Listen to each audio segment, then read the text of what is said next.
what the potential of the vision is. It's simply part of things that need to be taken into consideration as the vision, takes place. Yes. I'd like to, first of all, I think this has been very good. Can everybody hear me? Yes. And I've kind of worked with the, I've been a member here, I think, 52 years. Are you going for the record? No, I'm not looking for a record. That's the point there. And all of the problems that we're discussing now have been discussed several iterations over the years. And we've tried things, and we've looked at things. To me, I think, first of all, I don't think you've made it clear, or maybe I don't agree with you, but I think that before you do anything, you need to develop a plan that's the ultimate of what we plan to do here. It may change over the years, but I don't see that you can do anything unless you know everything you intend to do. And so it may be done in phases, and that may alter it, but without that, you can't do anything. Right. The second thing, I think this sanctuary has been a heck of a lot better to us than we've been to it. Look around you. This place has got more delayed maintenance than any space I know of. Look at it. It's things are faded. He's right. The last time that this place was improved at all was Henry Hirsch, and I think his daughter is on the verge of being a grandmother. But that's not true, but it's close enough.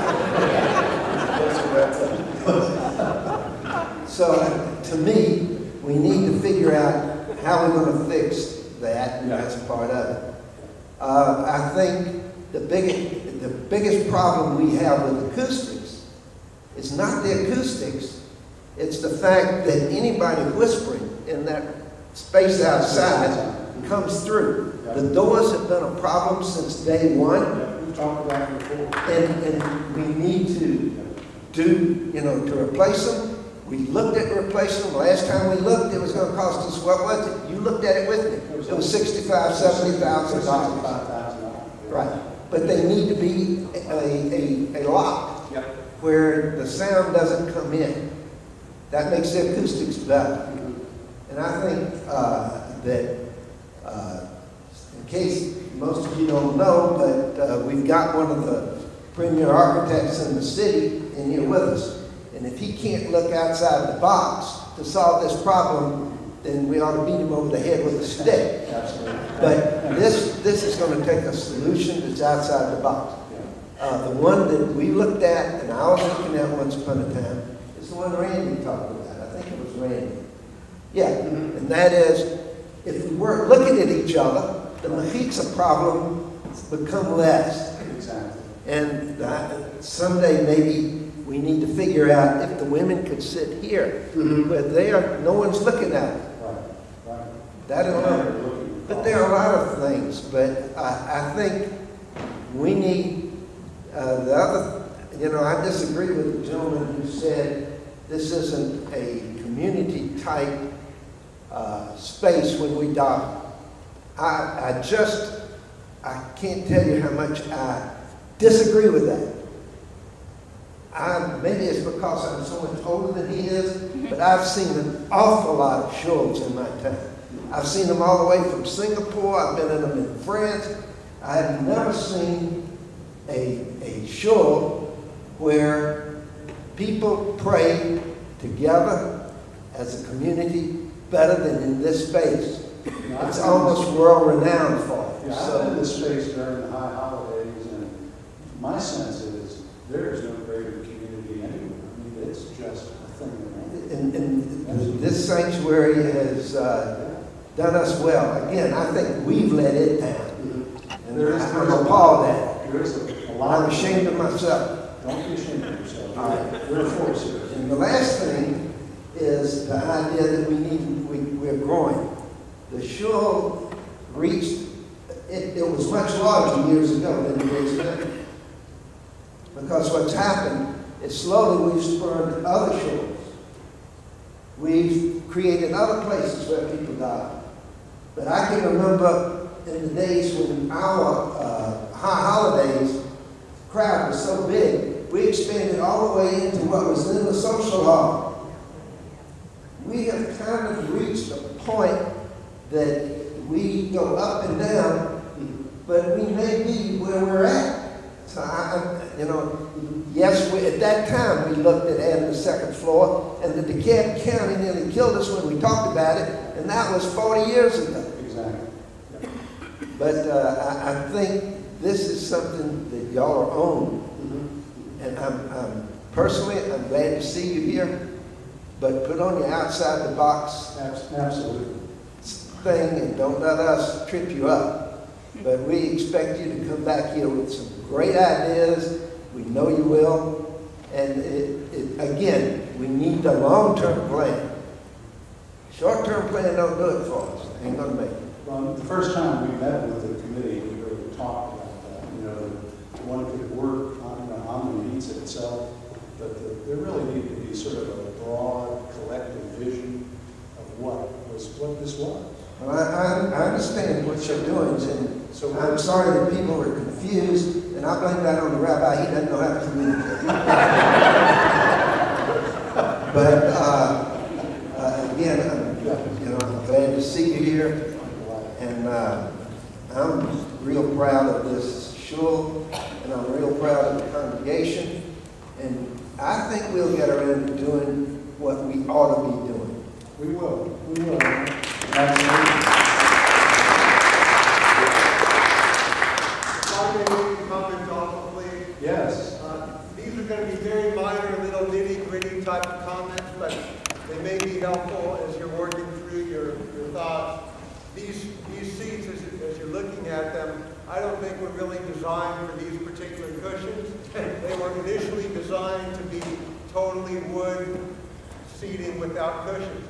So therefore, when you sit on them, the configuration of how it happens to hit you is really not right the way it is now. I think that's actually, oddly enough, before we started talking about people's backs being bothered by standing for a while and so forth, the reason for that is that these pews were not designed for a soak floor.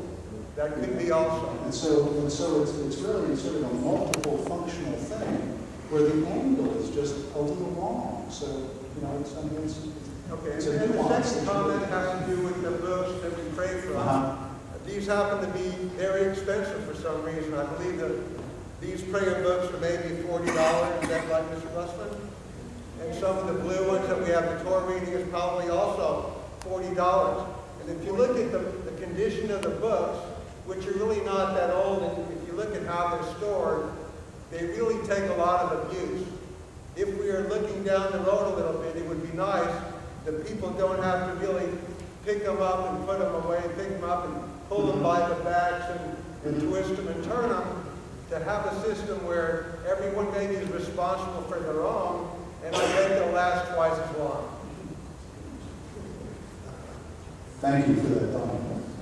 I just wanted to ask one question. Yeah. I did come in late, so I maybe missed some of the points. But a lot of the discussion that I did hear, there was one lady who asked about the formation of the way benches are. And I want to know, does this mean, this is my question, does this mean that we will not rearrange the benches so that everybody's facing forward towards the ark, but because of the expense of it and because of the way the sentiment is, that it will remain that the people may face each other? I'm not hearing clearly Yes. what is really going on. Well, to explain to you, her comment was simply her comment. Doesn't mean anything more than that. It's just one of the comments that we're listening to. So don't conclude that there's a decision that's been made. There has not been a decision made of any kind.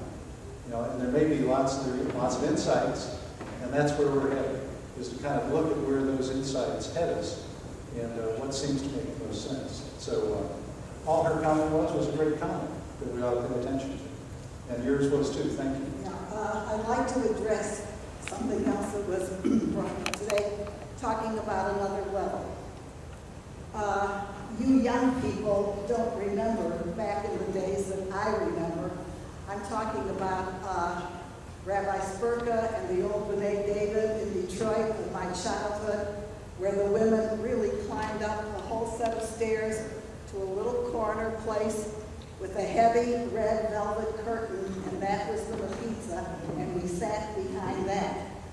And I remember the Shabbos, my brother became a bar mitzvah, and I had taken him every week to his lessons, and I knew his entire Haftorah, and I couldn't see anything through that curtain. And I remember pushing it aside to see, and my aunt giving me a shtok every time I did that, because you weren't allowed. We don't want to go back to those days, and I don't think any of the women in this congregation would want to go into that sort of separation. So when you talk about a level or changing anything like that, you have to be aware of the times that have changed and be cognizant of, as I said before, the sensibilities of the people who are involved. How tall was that red velvet curtain?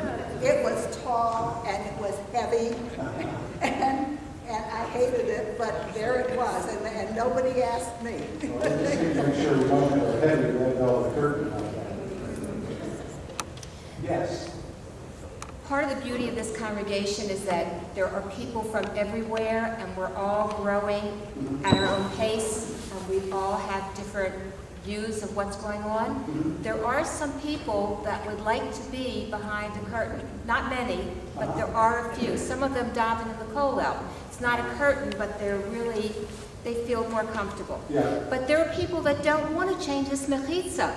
So we have to take that in consideration too. I don't know what the answer is to a lot of things, and this is one of them, but I think everyone has different feelings about this. There are women who do not feel that this mechitza is enough for them. It's a kosher mechitza, but it's not enough. But there are others who don't want to change it. Right. So that's just my comment. Yeah, we anticipate there will be differences in opinion about all of this. And I think our charge together, it's not our charge as architects, it's our charge together as a community reaching decisions, is to reach the best decisions we can reach. That focus on the goals and intentions. And I think you can make, or at least it's possible to make the mistake that architects are doing things that they want to do. That's not our mission here. Our mission is to do something that you want to do, and we want you to really want to do it. And so our desire is to hear what you want to do. And it's not something we're going to impose upon you. It's not something that we're going to require that you do. We want you to feel the joy and enthusiasm that I experience when I'm here all the time, that you always experience as we work on this. And then we reach a great conclusion. So it's not us versus you, it's us. It's all of us doing this together. And that's what our goal is. And so don't worry about making comments. And the other thing that people worry about is they worry about insulting architects. Please. You know, I mean, I have to tell you that in my earlier life, I sold encyclopedias door to door. And you can't say a whole lot to me that will insult me. It's not going to happen. You know? So I want you to feel like you can talk freely about what we're trying to accomplish here, and let's get to it and do it well. And we will. I give you my word that you'll be pleased with the results and that we'll be happy with what we've accomplished together. Thank you, everybody. We're going to have one more comment, maybe two more then.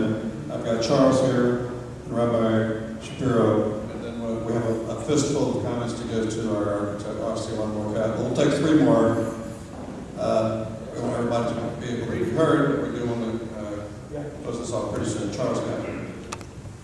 I want to thank all of us who are here and all the comments that have been made.